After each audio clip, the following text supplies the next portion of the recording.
હજુ આગામી 48 કલાકમાં સૌરાષ્ટ્રના કેટલાક ભાગો ઉપરાંત લગભગ પૂર્વ ગુજરાતના ભાગોમાં વરસાદ થવાની શક્યતા છે. હજુ પણ પૂર્વ ગુજરાતના કેટલાક ભાગોમાં ભારે વરસાદ થવાની શક્યતા રહેશે.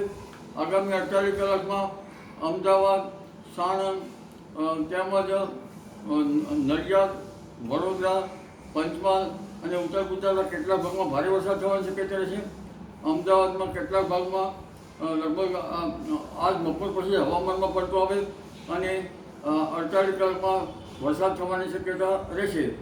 આ ઉપરાંત લગભગ મહેસાણાના ભાગો, બનાસકાંઠાના ભાગો, સાબરકાંઠાના ભાગો, અરવલ્લીના ભાગોમાં પણ વરસાદ થવાની શક્યતા રહેશે.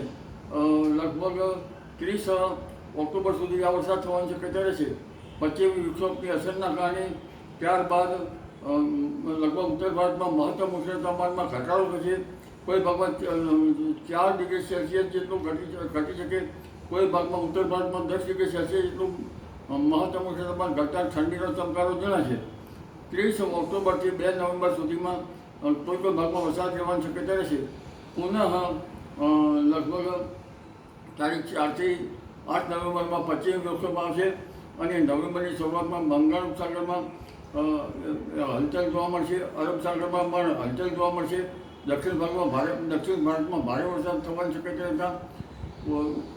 ગુજરાતના હવામાનમાં વાદળવાયુ કે છાંટા થઈ શકે તેવું હવામાન રહેવાની શક્યતા રહેશે.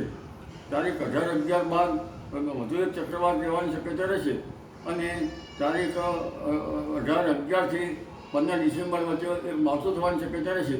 એટલે એક પછી આવતા પશ્ચિમ વિક્ષોભો અને અરબ સાગરની સિસ્ટમોના કારણે હમણાં તો લગભગ શિયાળામાં અષાઢી માહોલ જેવું સવાઈ જવાની શક્યતા રહેશે.